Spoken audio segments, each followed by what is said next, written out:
Assalamualaikum warahmatullahi wabarakatuh.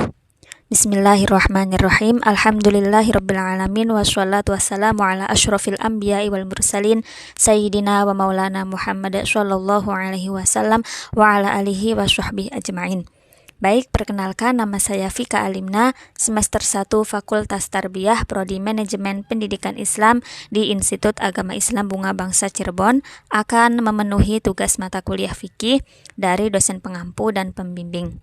Di video kali ini, para pemirsa sepanjang perkuliahan mendapatkan beberapa pengetahuan dan beberapa hal tentang fikih dan pengantar fikih. Antara lain pengertian fikih. Pengertian fikih menurut Imam Syafi'i yaitu adalah mengetahui hukum-hukum yang berbangsa syara yang berhubungan dengan amalan yang digali atau dikaji dari dalil-dalil secara rinci. Baik, dalam video ini kita akan berdialog dengan Pak Ustadz Mahmud yang akan membahas tentang perkembangan mazhab-mazhab fikih dan terkait dengan fikih. Baik Pak Ustadz, di sini saya ingin bertanya sekaligus belajar dengan Pak Ustadz Mahmud. Yang pertanyaan yang pertama yaitu awal dari perkembangan dan munculnya mazhab-mazhab fikih itu sejak kapan Pak? Ya, sejak 2 abad setelah peninggalannya Rasulullah. Itu dari dasar fas'alu ahla dzikri in kuntum la ta'lamun, dasarnya itu bertanyalah pada ahli dzikri, dan maksudnya adalah ulama apabila kamu tidak mengetahui masalah, maksudnya masalah agama, maka ditanyakan kepada ahlinya. Itu dalam hal ini adalah ilmu fikih yang berkembang dari mulai mazhabul arba'ah, yaitu di tahun atau di abad keduaan. Yang terkenal mazhabul arba'ah dari bidang fikih yaitu Imam Hanafi, Imam Malik, Imam Syafi'i dan Imam Hambali, Imam bin Ahmad Hambali. Jadi permulaannya ada mazhabul arba'ah atau mazhabul fikih, itu dari mulai generasi tabi'in, karena Imam Abu Hanifah itu masuk tabi'in. Kalau Imam Malik itu termasuknya, ada yang bilang tabi'in, ada yang bilang tabi'in. Kalau Imam Syafi'i dan Imam Ahmad bin Hanbal itu maksudnya itu adalah tabi'in, generasi tabi'in. Itu adalah termasuk imam mujtahid yang khusus dalam ilmu fikih. Dasar daripada ahlu sunnah wal jamaah, fikihnya itu harus bermadhab. Di antara Imam Hanafi, Imam Maliki, Imam Syafi'i dan Imam Hambali. Sampai situ pengetahuan daripada asal daripada ulama fikih atau ilmu fikih. Terus kemudian kita itu kan mengikutinya mazhab Syafi'i ya Pak. Kemudian nama panjang dari Imam Syafi'i itu siapa sih Pak? Dan keturunan silsilahnya?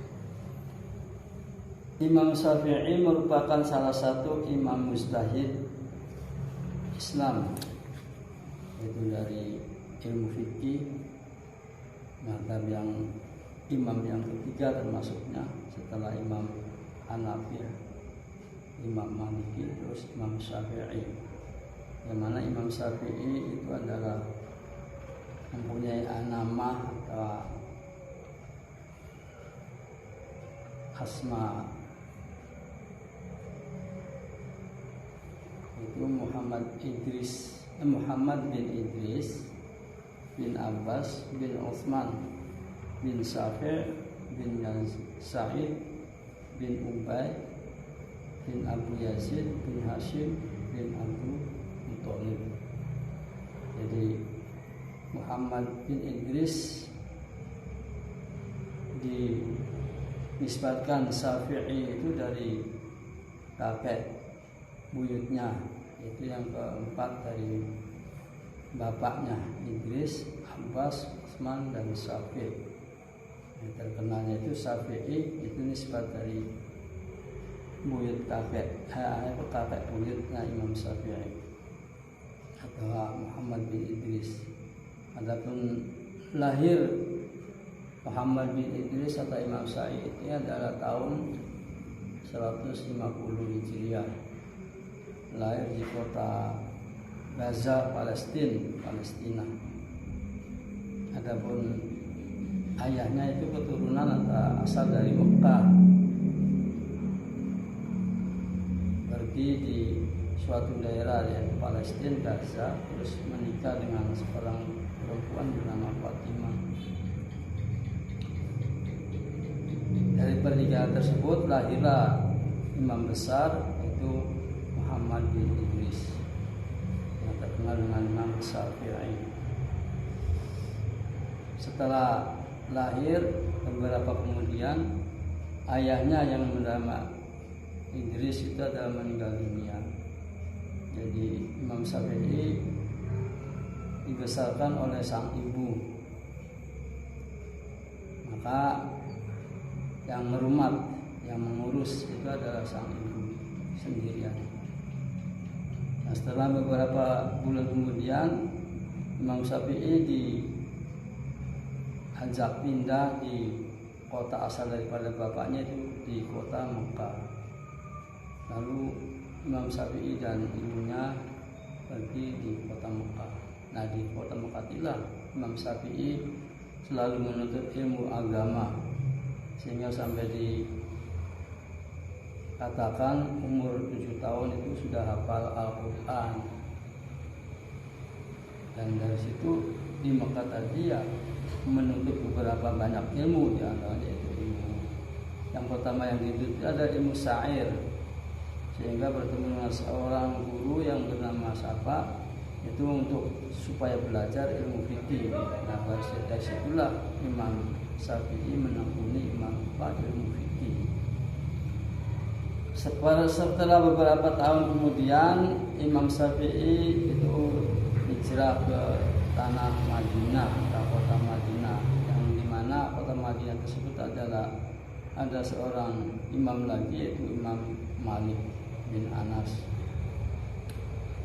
Nah, Imam Syafi'i belajar kepada Imam Malik, di antara itu belajar ilmu hadis,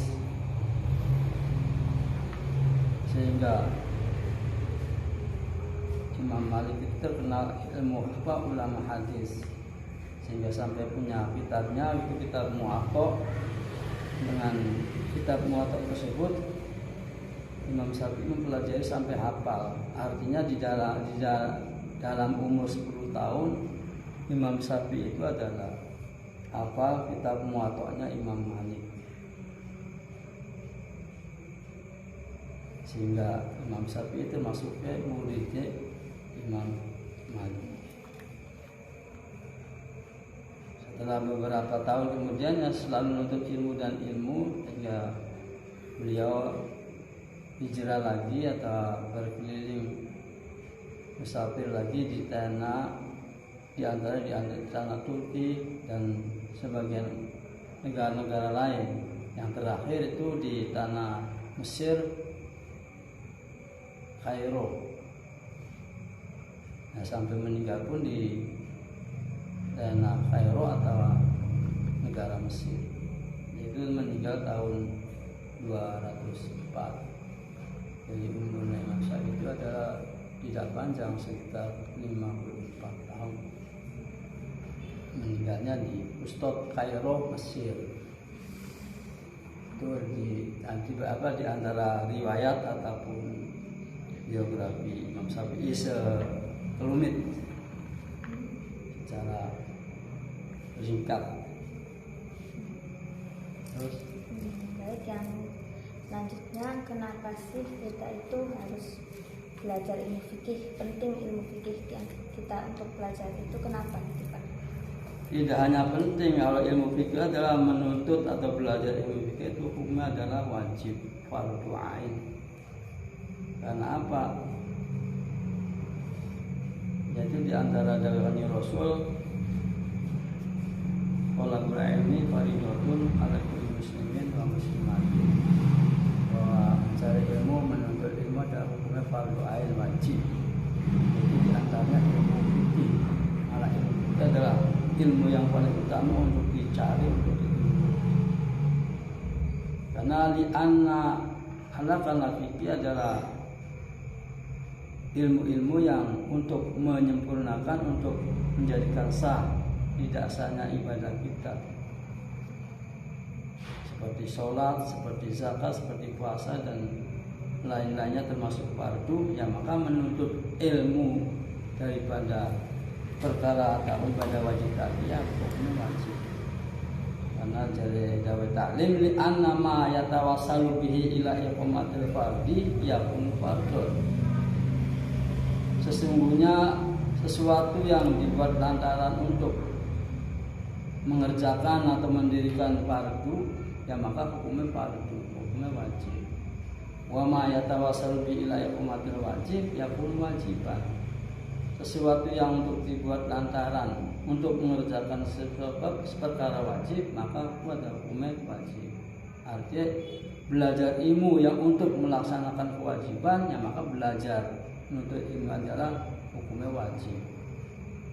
Ya maka ilmu yang untuk mempelajari hal-hal yang wajib atau menyempurnakan kewajiban itu disebut ilmu fikih. Maka situlah letak daripada belajar ilmu fikih adalah hukumnya wajib, tidak hanya sunnah dan tidak hanya sesuatu yang baik, malah wajib harus kita sebagai muslim untuk belajar ilmu fikih. Karena di antara keutamaan ilmu fikih adalah tafaqquh fa inna fiqha afdalul qaidi ila birri wa taqwa wa a'dalul qasidi. Belajarlah ilmu fikih karena ilmu fikih adalah afdalul qaidi, sesuatu yang lebih utama untuk menjadikan petunjuk ilal birri wa taqwa, untuk melakukan kebaikan dan untuk menjadi orang yang takwa. Di antara itu adalah harus belajar ilmu fikih. Wal ilmul hadi ila sananil huda wa hisnu yunji min jami'i sadaiki. Di antara ilmu fikih mana adalah keutamaannya adalah al-hadi ila sananil huda, menjadikan petunjuk jalan-jalan daripada petunjuk atau petunjuk.